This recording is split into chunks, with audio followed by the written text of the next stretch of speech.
aí, deu aí.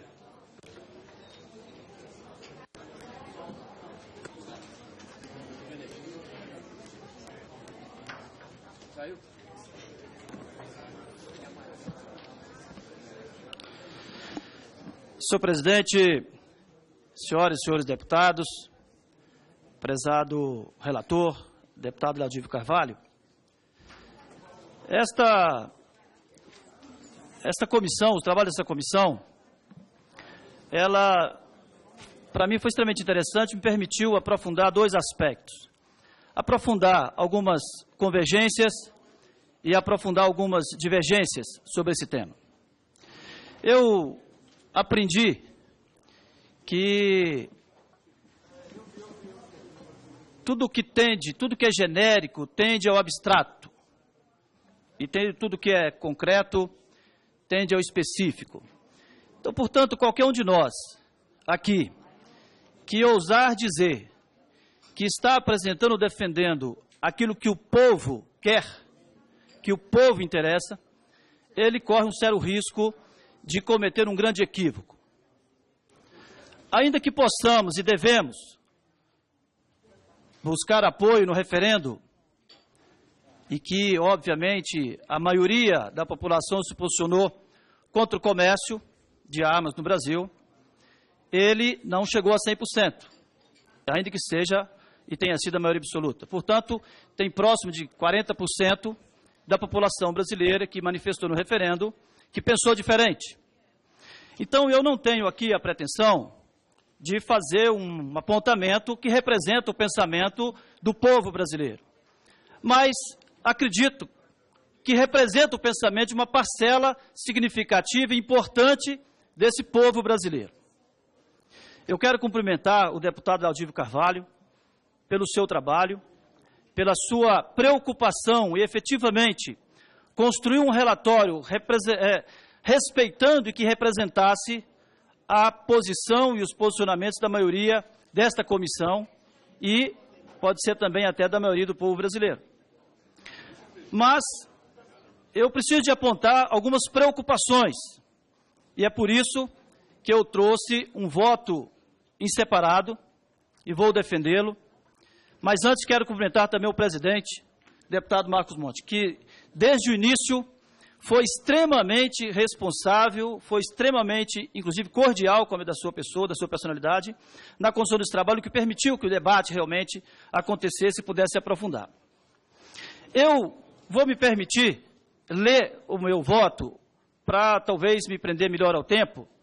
e dizer que o meu voto ele está fundamentado no relatório inicial, na primeira versão do relatório que o deputado Laudívio apresentou e, obviamente, na legislação vigente.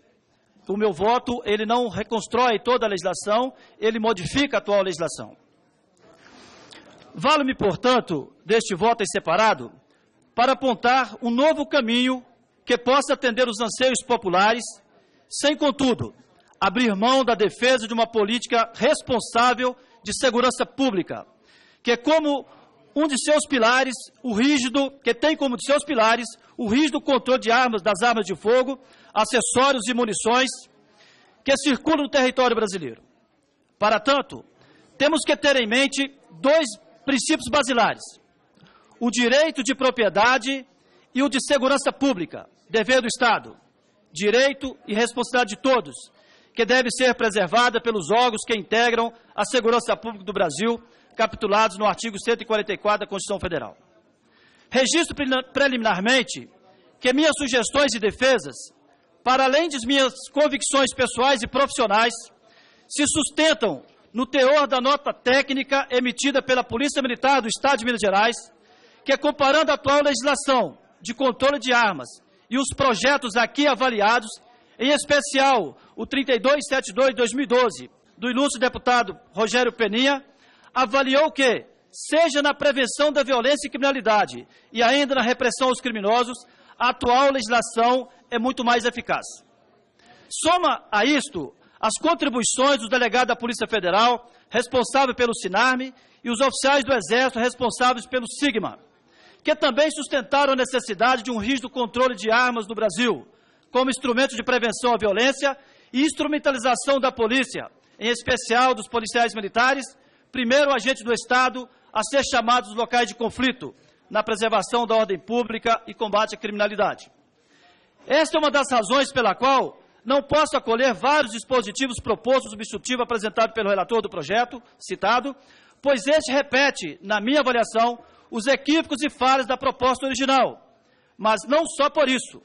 Trata-se de uma proposta que desperta muitos cuidados, como, por exemplo, a redução, a nosso ver, absurda, da idade mínima para a compra de armas de 25 para 21 anos. A compra de armas até mesmo a quem foi condenado ou responde processo criminal por crime culposo. A proibição da prisão em flagrante por porte ilegal ou disparo de arma de fogo, quando esta possui registro, caso haja evidência de que foi utilizada em situação de legítima defesa. Ou seja, uma excludente de criminalidade a priori.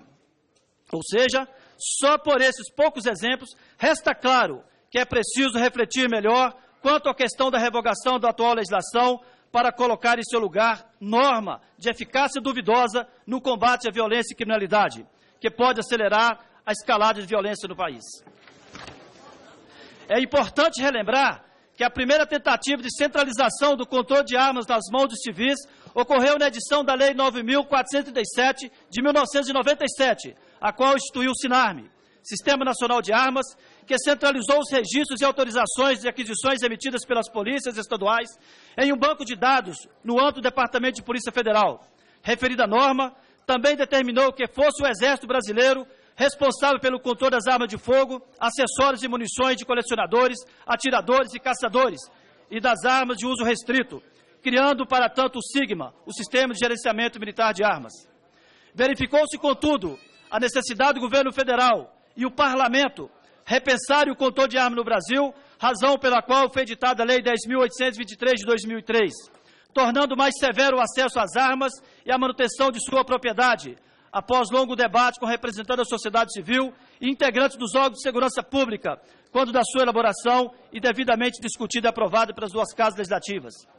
A Lei 10.826, portanto, que é uma norma de caráter preventivo, tem que ser mantida, além de ter sido a resposta dada pelo legislador à violência perpetrada nos grandes centros urbanos brasileiros, editada com o propósito de diminuir a quantidade de crimes violentos em que há emprego de arma de fogo, principalmente os homicídios e roubos, além de possibilitar a prisão de assaltantes e outros marginais antes da prática do crime. Uma lei que, a despeito do sucesso da retirada de grande volume de armas de fogo em circulação no país,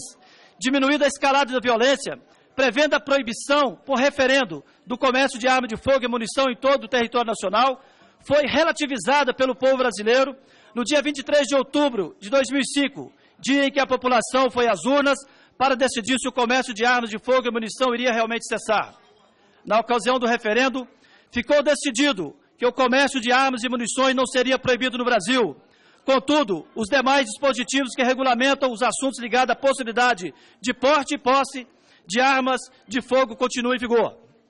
A partir desse cenário, e reconhecendo que temos ainda um longo caminho a percorrer no controle de armas de fogo no Brasil, mas que passa ao largo de sua revogação, como propõe o projeto original e o substituto apresentado pelo seu relator nesta comissão, ressaltamos a necessidade de propor algumas alterações, das quais destacamos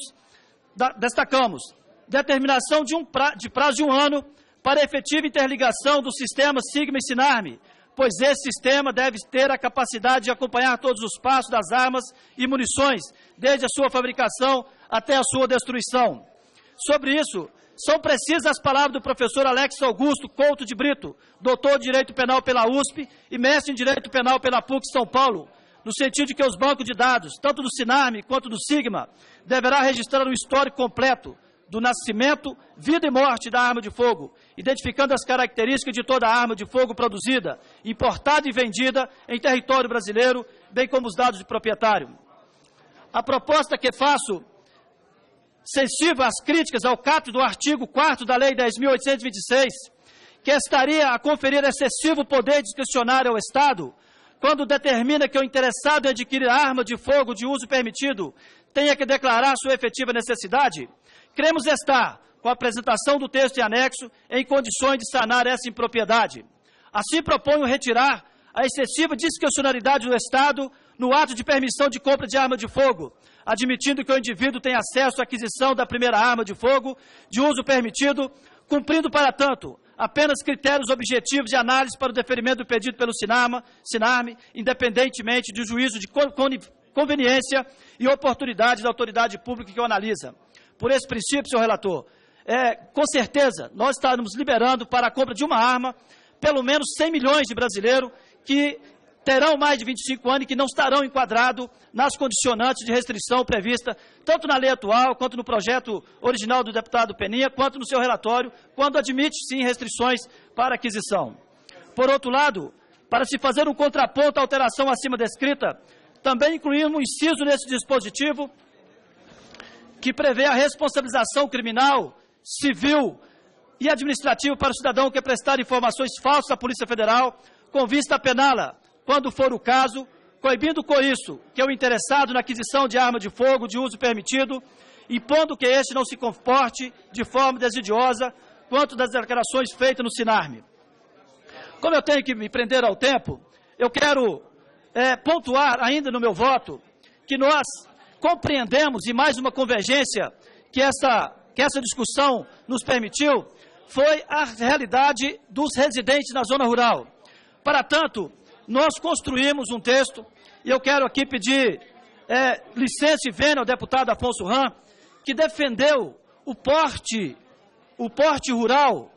trazer a preocupação de que, conforme está no seu texto, no seu sugerido, acatado pelo relator,